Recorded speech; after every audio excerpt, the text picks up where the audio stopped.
पहा विद्यार्थी मित्रांनो, पुढचा जो काही प्रश्न आहे, फुले माळ कड्या काय. म्हणजे फुलांपासून आपण काय करतो, माळ बनवतो. मग कड्या जर एकत्र आल्या तर त्याची काय होईल, काय बनवता येईल. म्हणजे जर रांग पाहिली तर आपण मुलांची रांग, लोकांची रांग, एका रांगेत लोक राहतात. म्हणजे त्या ठिकाणी रांग हा शब्द तुम्हाला माहिती. ढीग, काही मातीचा ढीग वगैरे असं म्हणतो आपण, म्हणजे तो पण माहिती. म्हणजे या ठिकाणी जर फुले माळ तर कड्या काय, तर आहे पर्याय साखळी. ज्या काही कड्या आहेत त्या एकमेकांमध्ये गुंतवून साखळी तयार केली जाते. म्हणजे आपल्याला माहिती का, अशी कड्या घेतल्या आपण, एकमेकांमध्ये गुंतवून त्या साखळी तयार केली जाते. म्हणजे या ठिकाणी कड्या पर्याय आहे साखळी. पर्याय क्रमांक 3 बरोबर उत्तर असणार आहे. तुम्ही अशा पद्धतीने प्रश्न लक्षात घ्यायचा आहे. पुढच्या प्रश्नाकडे जाऊया आपण. गटात न बसणारा शब्द.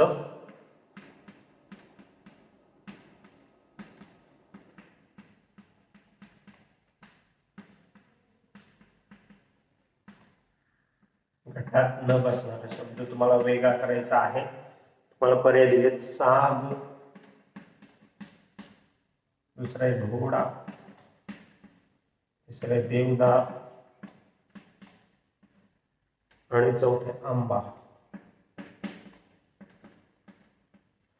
गटात न बसणारा शब्द. पहा विद्यार्थी मित्रांनो, इथे साग, घोडा, देवदार आणि आंबा. तुम्ही जर पाहिलं तर साग वनस्पतीचं नाव आहे, देवदार वनस्पतीचं नाव आहे, आंबा वनस्पतीचे, म्हणजे तिन्ही एका गटात बसणारे शब्द आहेत. मग आपण जर पाहिलं तर त्या ठिकाणी बरोबर जे काही उत्तर आहे ते आहे घोडा. कारण त्या ठिकाणी हा काय प्राणी आहे आणि बाकीचे सगळे तिन्ही जे आहेत वनस्पती आहेत. म्हणजे तुम्ही या पद्धतीने हा प्रश्न सोडू शकता. ठीक आहे. म्हणजे आपल्याला जेव्हा गटात न बसणारा शब्द असा प्रश्न आला तर 3 पर्याय मध्ये काहीतरी साम्य असणार आहे आणि एक वेगळा असणार आहे, हे लक्षात ठेवायचं आहे. ठीक आहे, आलं लक्षात. चला पुढे जाऊया.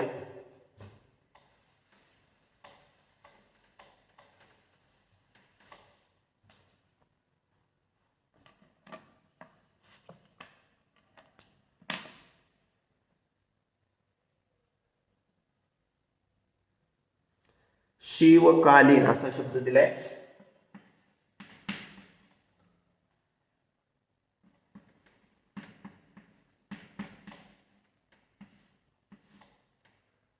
हा जो काही शब्द दिलाय उलट क्रमाने लिहिल्यास, उलट क्रमाने लिहिल्यास मध्यभागी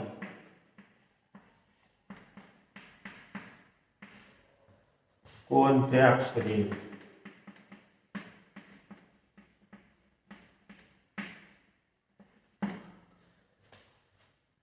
विद्यार्थी मित्रांनो, या ठिकाणी जर प्रश्न पाहिला तर शिवकालीन असा शब्द दिलाय. उलट क्रमाने लिहिल्यास, उलट क्रमाने म्हणजे त्या ठिकाणी सुरुवात आपल्याला इथून करायची. न, ली, का, शी व शी.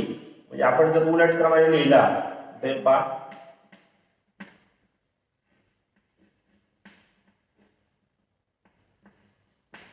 असा जर शब्द लिहिला तर मध्यभागी कोणता शब्द आलाय, का.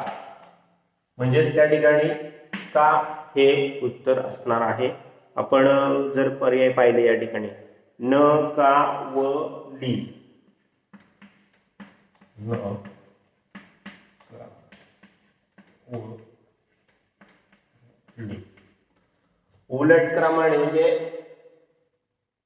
इकडनं न जाता न कडून आपल्याला यायचंय, म्हणून का पर्याय क्रमांक 2 हे बरोबर उत्तर आहे.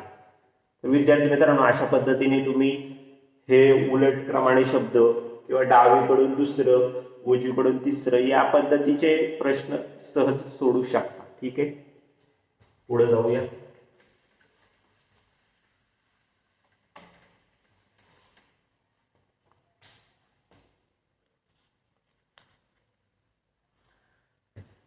प्रओख,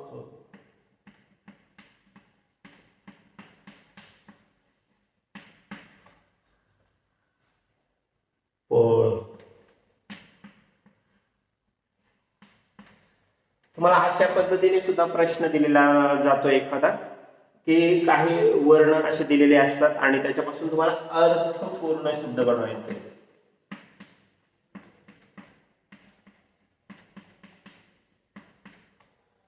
विद्यार्थी मित्रांनो, अशा पद्धतीने अर्थपूर्ण शब्द बनवावा लागतो आणि कधी कधी मग अर्थपूर्ण शब्द बनवून दुसरा आणि चौथं याचा समानार्थी शब्द किंवा याच्या विरुद्धार्थी शब्द या टाईप पुढे प्रश्न विचारला जाऊ शकतो.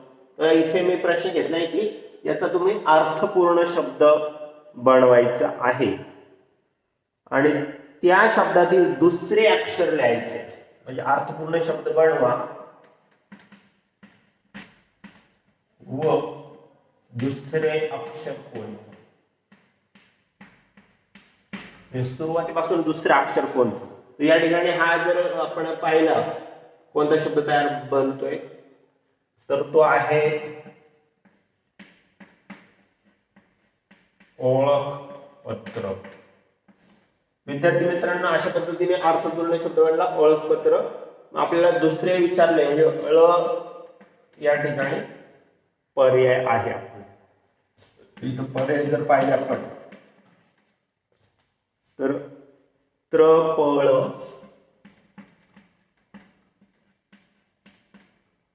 आणि ओ असा पर्याय दिलेला आहे. तर तुमचं उत्तर आहे अर्थपूर्ण शब्द बनवला ओळखपत्र आणि दुसरा शब्द आहे त्या पर्याय क्रमांक 3. तर या पद्धतीने अर्थपूर्ण शब्द बनवायला विचारला जाऊ शकतो आणि त्याच्यातलं दुसरं तिसरं किंवा दुसरं पाचवं मिळून कोणता शब्द बनतो या टाईपचे सुद्धा काही प्रश्न असतात. तर तुम्ही या पद्धतीने हे प्रश्न सोडवायचे आहेत. ठीक आहे, आपण पुढे जाऊया. अजून एक अशाच पद्धतीने एक प्रश्न घेऊया.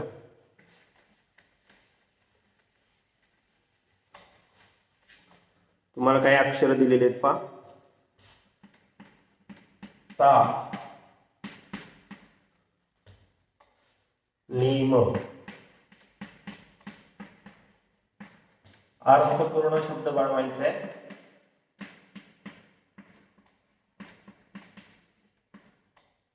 अर्थपूर्ण शब्द बनवायचा आहे आणि त्यातील शेवटचे अक्षर विचारले. शेवटचे अक्षर कोणते या पद्धतीने प्रश्न आहे विद्यार्थी मित्रांनो. ता, चिन, नी, म. मग आपल्याला उत्तर जर शोधायचं झालं तर तो बरोबर शब्द आहे चिंतामणी. गणपतीचं नाव विद्यार्थी मित्रांनो. चिंतामणी असा बरोबर अर्थपूर्ण आपण शब्द तयार केलेला आहे आणि तुम्हाला प्रश्न पुढे जाऊन काय विचारले त्यांनी शेवटचे अक्षर. शेवटचं अक्षर आहे नी. जर पर्याय आपण या ठिकाणी पाहिले तर पर्याय त्यांनी दिलेले म, ची, नी आणि ता असे पर्याय दिलेले आहेत. तर विद्यार्थी मित्रांनो, शेवटचे अक्षर म्हणजे काय आले, नी आलेले आहे. इथे नी पहा, पर्याय क्रमांक 3. तर अशा पद्धतीने पर्याय क्रमांक 3 हे बरोबर उत्तर आहे. आलं लक्षात सगळ्यांच्या. या पद्धतीने तुम्ही प्रश्न सोडू शकता.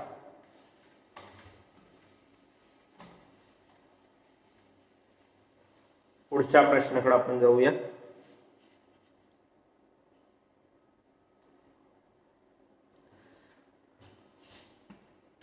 र, स्व,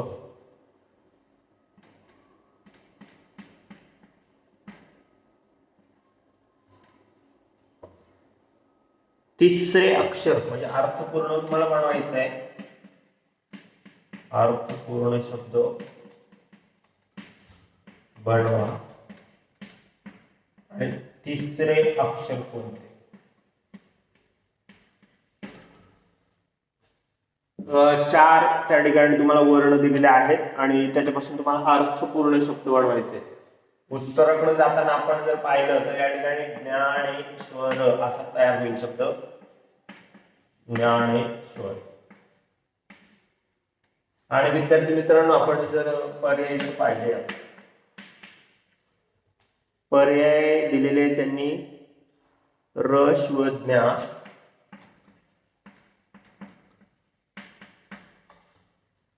आणि ने. ज्ञानेश्वर असा शब्द तयार झालेला आहे. तुम्हाला विचारले तिसरं अक्षर कोणतं, म्हणजे 1 2 3 श्वा. हे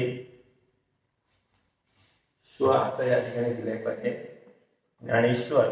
तर तिसरा म्हणजे पर्याय क्रमांक 2 हे आपलं बरोबर उत्तर आहे.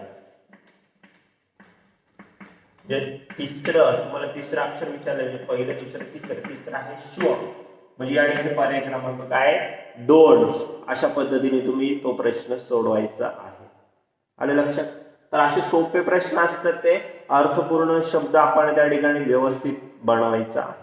किंवा एखादा प्रश्न दिला जाईल आणि त्याच्यापासून किती शब्द तयार होतात या टाईपचे सुद्धा काही प्रश्न विचारले जाऊ शकतात आणि त्यांची संख्या विचारली जाऊ शकते. तर अशा पद्धतीने आपल्याला दिलेल्या शब्दापासून अनेक शब्द त्या ठिकाणी बनवता आले पाहिजे. तर या टाईप सुद्धा काही प्रश्न परीक्षेला विचारले जाऊ शकतात.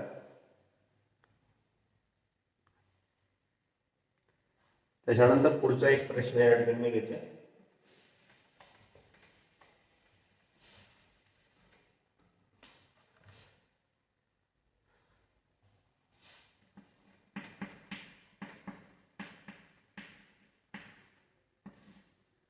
विद्यार्थी मित्रांनो, हे एक आडनाव आहे वालावलकर.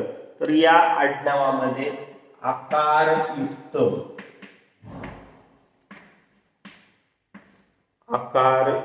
अक्षरे किती?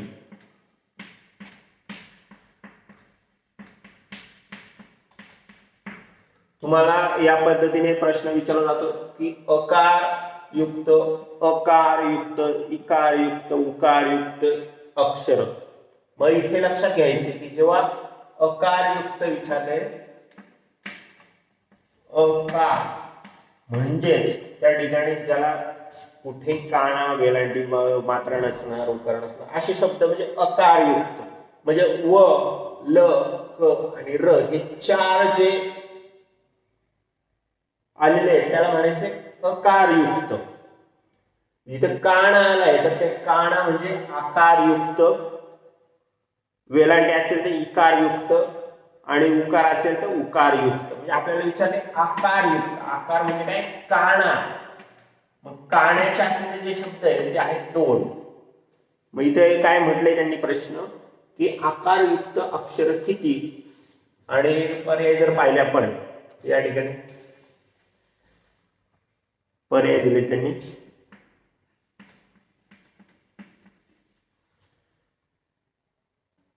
2 4 1 6. आकारयुक्त म्हणजे काण्याचे शब्द किती आले? 1 आणि 2 म्हणून पर्याय क्रमांक 1. तर अशा पद्धतीने विद्यार्थी मित्रांनो सुद्धा प्रश्न विचारला जाऊ शकतो. अकारयुक्त, आकारयुक्त, इकारयुक्त, उकारयुक्त. तर हे तुम्ही व्यवस्थित लक्षात ठेवायचं. ठीक आहे, पुढे जाऊया.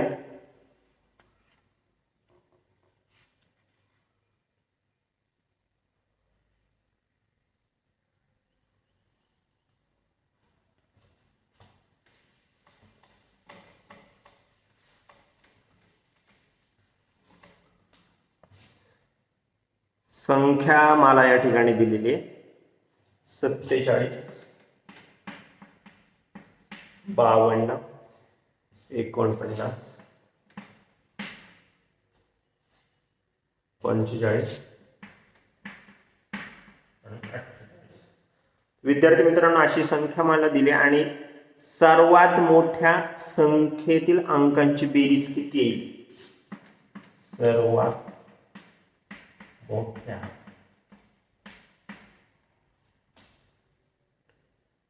संख्येतील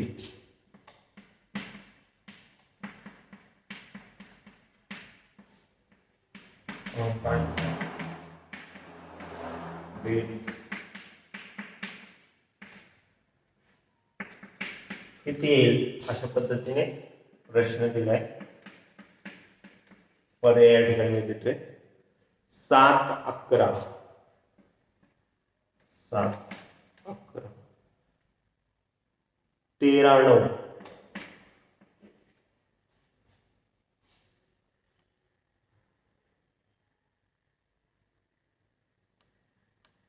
विद्यार्थी मित्रांनो, जो काही प्रश्न दिलाय तो प्रश्न अगोदर आपण या ठिकाणी समजून घेतला पाहिजे। इथे काय म्हटलं की सर्वात मोठ्या म्हणजे दिलेली जी काही अंकमाला आहे त्यामधली सर्वात मोठी संख्या शोधायची। विद्यार्थी काय चूक करतात की प्रत्येकाची बेरीज करतात, म्हणजे 7 × 11, 5 × 2 7, ह्या अंकांची बेरीज करतात आणि मग त्याच्यातलं जे काही मोठं उत्तर येईल ते या ठिकाणी शोधायचा प्रयत्न करतात।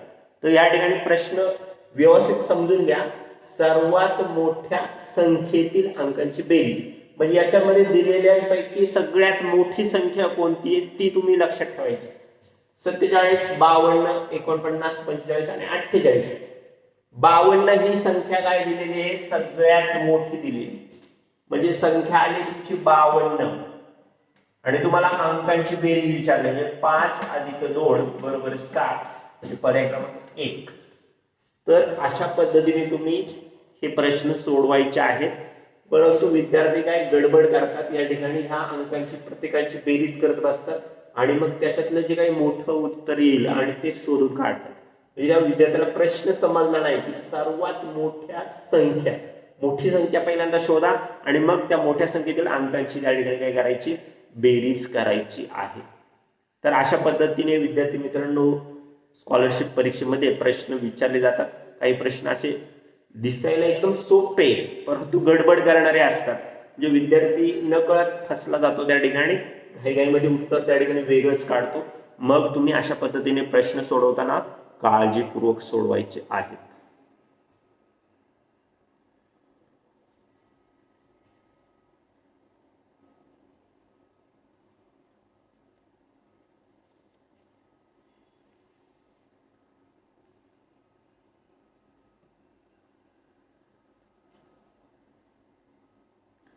पुढचा प्रश्न आपण या ठिकाणी घेऊया।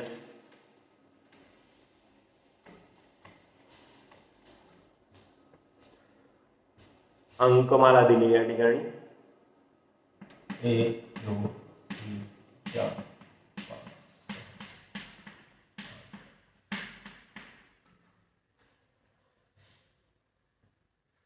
मूळ संख्या किती?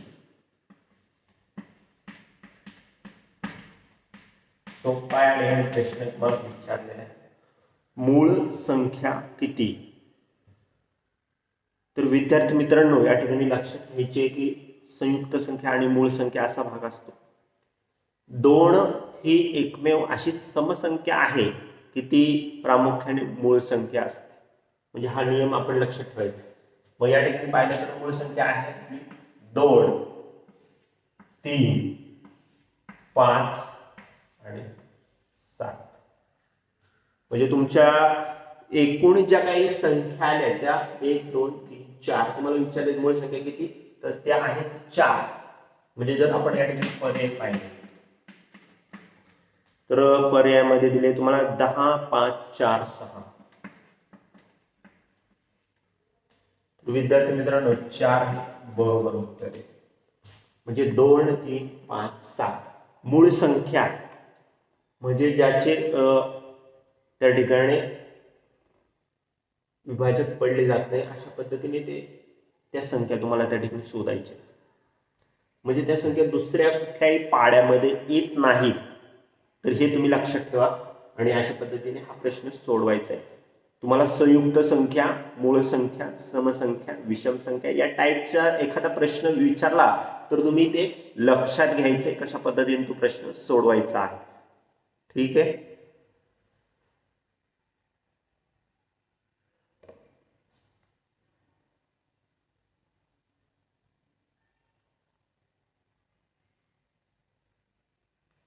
पुढचा एक आपण प्रश्न घेऊया।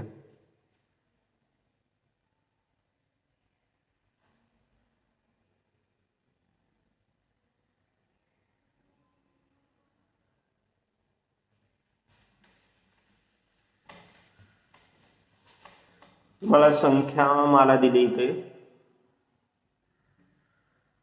252,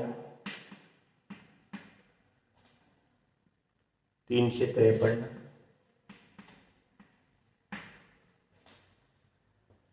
454, 555,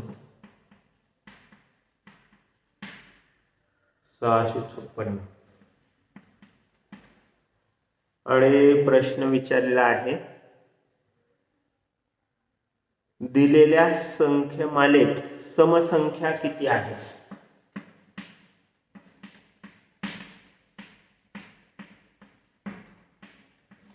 समसंख्या किती आहे?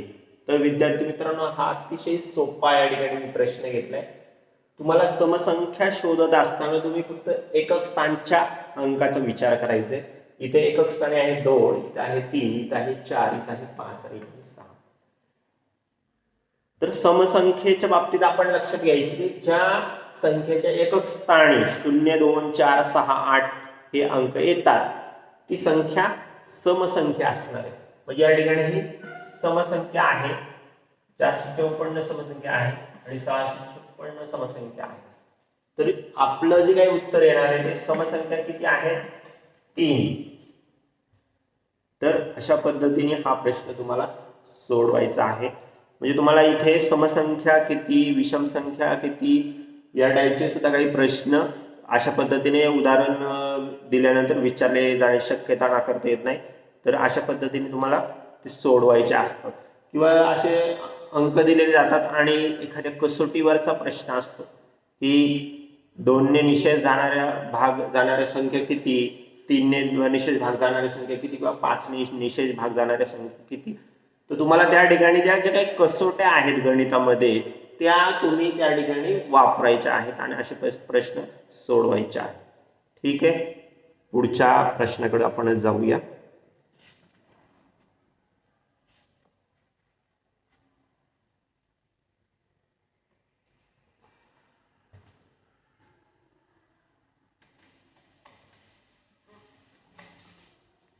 पुढचा प्रश्न घेतलाय, गटात न बसणारा.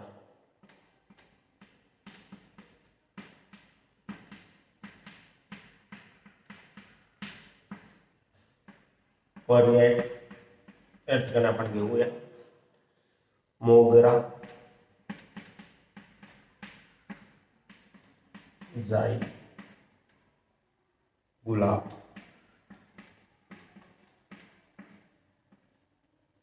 आणि जांभूळ. तर विद्यार्थी मित्रांनो, गटात न बसणारा शब्द आपल्याला शोधायचा आहे. ते मोगरा, जाई, गुलाब आणि जांभूळ. सहज विचार केला तर या ठिकाणी मोगरा फुल आहे, जांभूळ फुल नाही फळ आहे, गुलाब फुल आणि जाई फुल. हे तिन्ही जे आलेले आहेत ते काय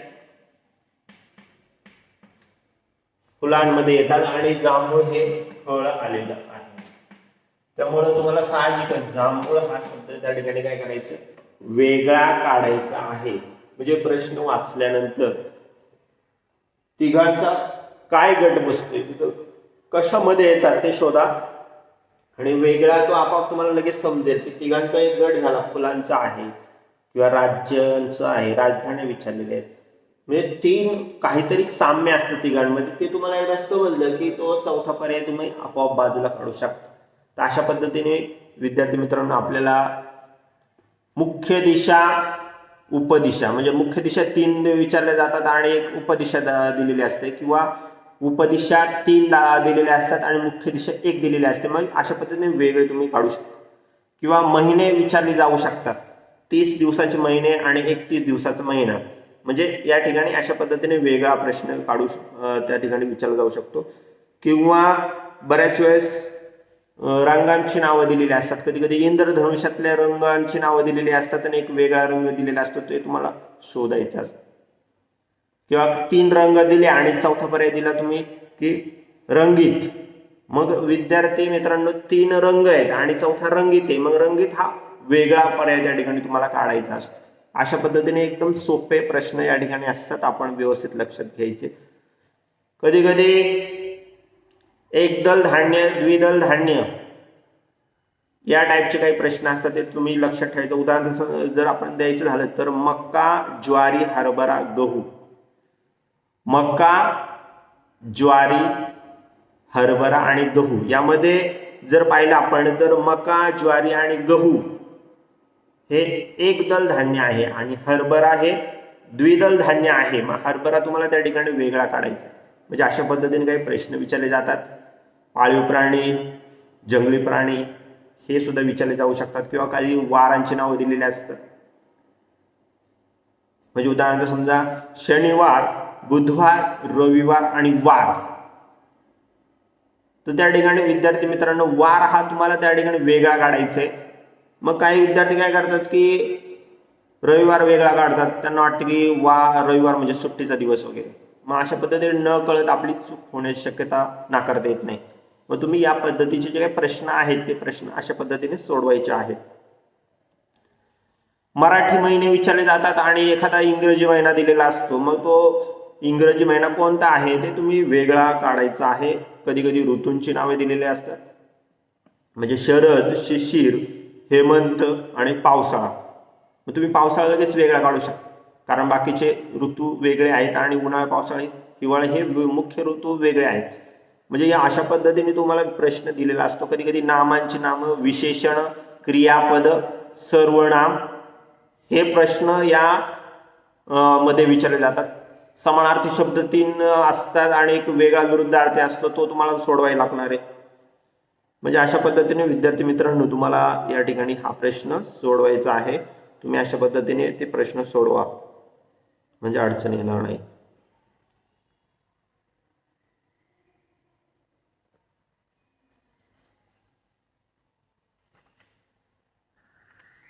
आपण एक आकृत्यांचा एक प्रश्न या ठिकाणी घेऊया पुढे जाऊन.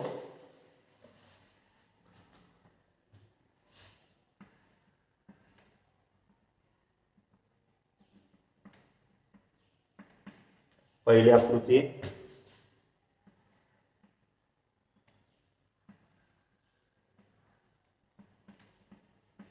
दुसरी आकृती दिलेली,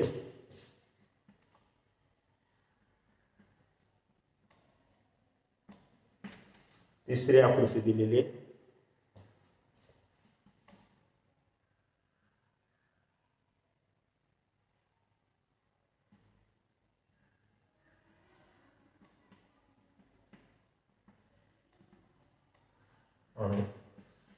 चौथी आकृती दिली. 4 आकृत्या दिलेल्या आहेत विद्यार्थी मित्रांनो आणि तुम्हाला वेगळी त्या ठिकाणी पर्याय शोधायचा आहे. वेगळी आकृती कोणती आहे तुम्ही जर पाहिलं तर त्या ठिकाणी पहिली आकृती, दुसरी आकृती आणि चौथी आकृती यामध्ये जे काही रेषा दिलेल्या आहेत त्या एकमेकांना छेदतात आणि पर्याय क्रमांक 3 मध्ये त्या रेषा एकमेकांना छेदत नाहीत, हे किरणे.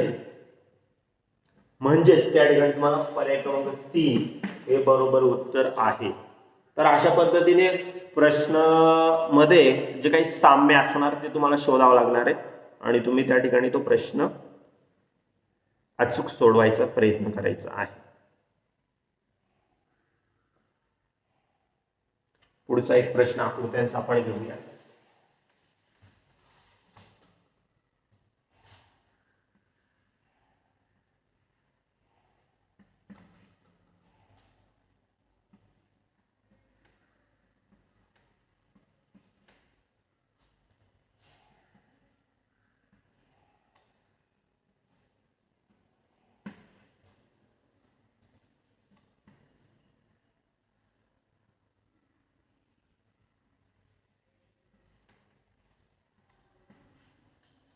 चार आकृत्या अशा पद्धतीने तुम्हाला दिलेल्या आहेत आणि तुम्हाला वेगळी आकृती शोधायची आहे. तर पहा विद्यार्थी मित्रांनो, या ठिकाणी जर पाहिलं तर दुसऱ्या, तिसऱ्या आणि चौथ्या आकृतीमध्ये रेषाखंडांचा वापर केलाय आणि ते जे काही रेषाखंड आहेत ते एकमेकांना जोडलेले आहेत. म्हणजे इथे रेषाखंड वापरलेले तिन्ही ठिकाणी. आणि पहिल्या आकृतीमध्ये वर्तुळे ते काही रेषाखंडांपासून बनत नाहीये, म्हणून त्या ठिकाणी पहिला पर्याय तुम्हाला वेगळा त्या ठिकाणी काढायचा आहे. तर अशा पद्धतीने तो प्रश्न तुम्ही सोडवायचा आहे. रेषाखंड असलेल्या ह्या आकृती आहेत आणि इथे ह्या आकृती बनवताना कुठलाही रेषाखंड वापरला नाही. तर अशा पद्धतीने हा प्रश्न तुम्ही सोडू शकता.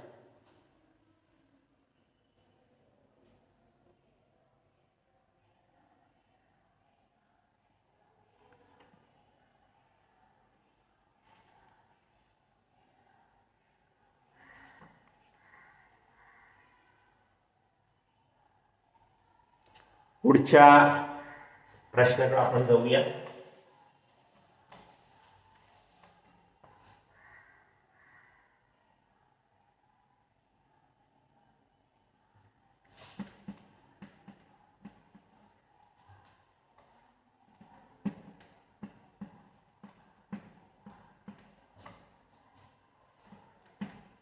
तुम्हाला असे 4 पर्याय दिलेले आहेत आणि वेगळी संख्या त्या ठिकाणी शोधायची आहे.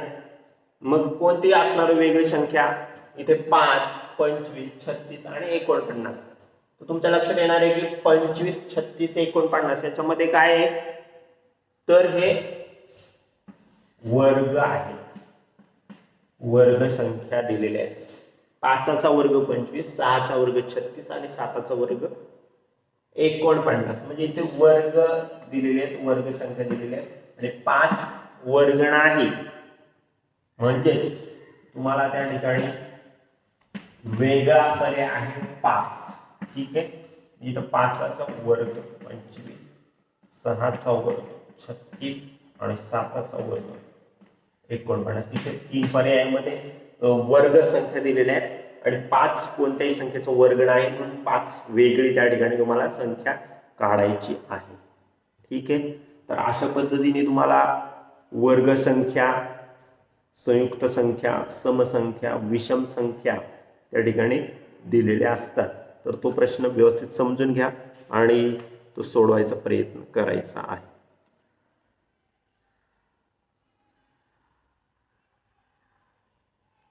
पुढच्या एका प्रश्नाकडे आपण जाऊया.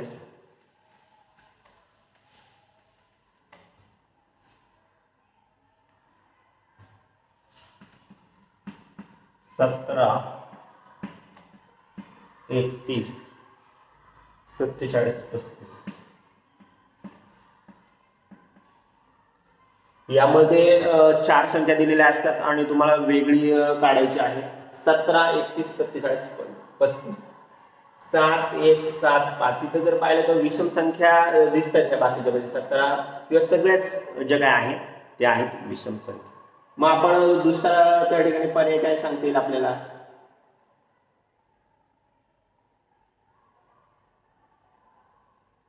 समसंख्या, विषम संख्या हा वापरून झाला आपल्याला. म्हणजे या ठिकाणी मूळ संख्या आणि संयुक्त संख्या असं आपण वापरू शकतो. इथे जर पाहिलं तर 17, 31 आणि 47 या आहेत मूळ संख्या.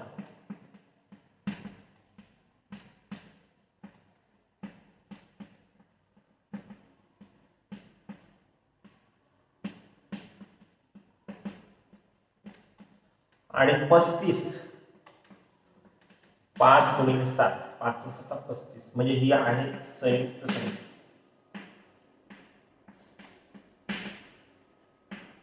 तर विद्यार्थी मित्रांनो, पर्याय क्रमांक 4 वेगळा येणार आहे. मूळ संख्या त्या त्यांच्याच पाड्यामध्ये येतात, ते दुसऱ्या कुठल्याही पाड्यामध्ये येत नाही. तर संयुक्त संख्या कोणत्या तरी 2 किंवा अनेक याच्यामध्ये येऊ शकतात. तर संयुक्त संख्या आहे 35, म्हणून 35 वेगळा पर्याय त्या ठिकाणी तुम्हाला सोडवायचा आहे. तर या पद्धतीने प्रश्न तुम्हाला दिलेले असतात, तुम्ही व्यवस्थित लक्षात ठेवायचे आहे, व्यवस्थित सोडवायचा प्रयत्न करायचा.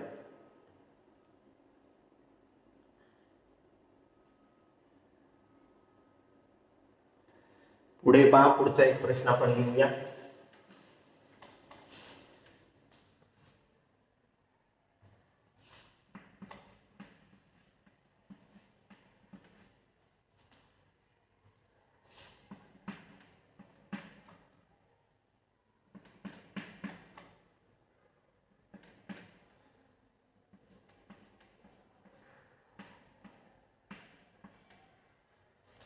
रोमन संख्या दिलेल्या आहेत आणि तुम्हाला या ठिकाणी वेगळा पर्याय शोधायचा आहे. सगळ्याच्या सगळ्या काय आहेत? रोमन संख्या आहेत. जर विचार केला तर आपण या ठिकाणी ही आहे 4, ही आहे 10 आणि ही आहे 12 आणि ही आहे 5. जर पाहिलं तर इथे 4 आहे, 10 आहे, 12 समसंख्या आहेत आणि ही विषम संख्या आहे. 5 आणि विषम संख्या, म्हणून पर्याय क्रमांक 4 त्या ठिकाणी वेगळा काढायचा. मग विद्यार्थी मित्रांनो, अशा पद्धतीने सुद्धा तुम्हाला रोमन संख्येवरती एखादा प्रश्न दिला तर तुम्ही तो अचूक सोडवायचा आहे. ठीक आहे. तर प्रश्नपत्रिकेमध्ये जे काही असे प्रश्न असतात ते प्रश्न आपण सोडवायचे. रोमन संख्या हा भाग तुम्हाला झालेला आहे गणितामध्ये, त्यामुळे तुम्ही तो लक्षात ठेवायचे आणि या टाईपचे प्रश्न सोडवायचे आहेत.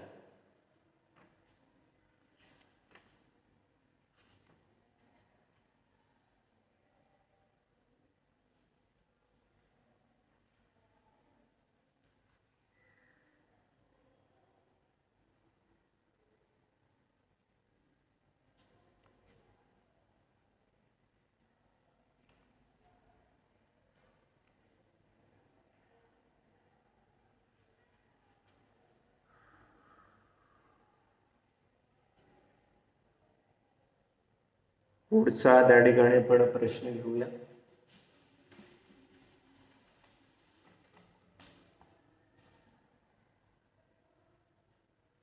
1 4 9 16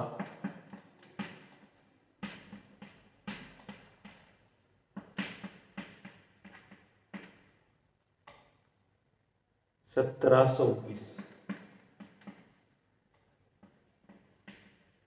17 26 25 20. तुम्हाला असा प्रश्न दिलेला असतो की काहीतरी साम्य पाऊण पुढे असणारी त्या ठिकाणी संख्या कुठली, प्रश्नचिन्हाच्या जागी संख्या तुम्हाला शोधायची.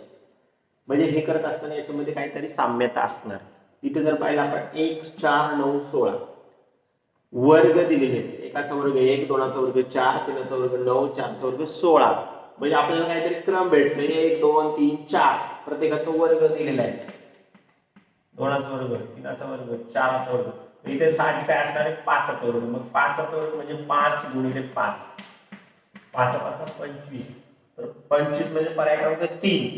तर अशा पद्धतीने तुम्ही हे गणित सोडवायचं आहे, उदाहरण सोडवायचे. या पद्धतीने उदाहरणं दिली जातात. तुम्हाला वर्ग पाठ असले पाहिजे. किमान 30 पर्यंत सर्व विद्यार्थ्यांचे वर्ग आणि 30 पर्यंत घन हे पाठ असलेच पाहिजे. म्हणजे हे प्रश्न सोडवायला तुम्हाला खूप वेळ लागणार नाही.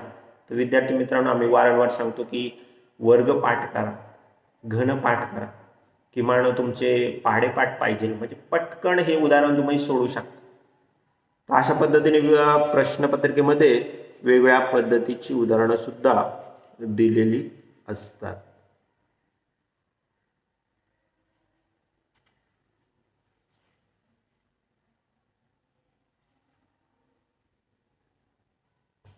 पुढे एक आपण प्रश्न घेऊया या पद्धतीचा.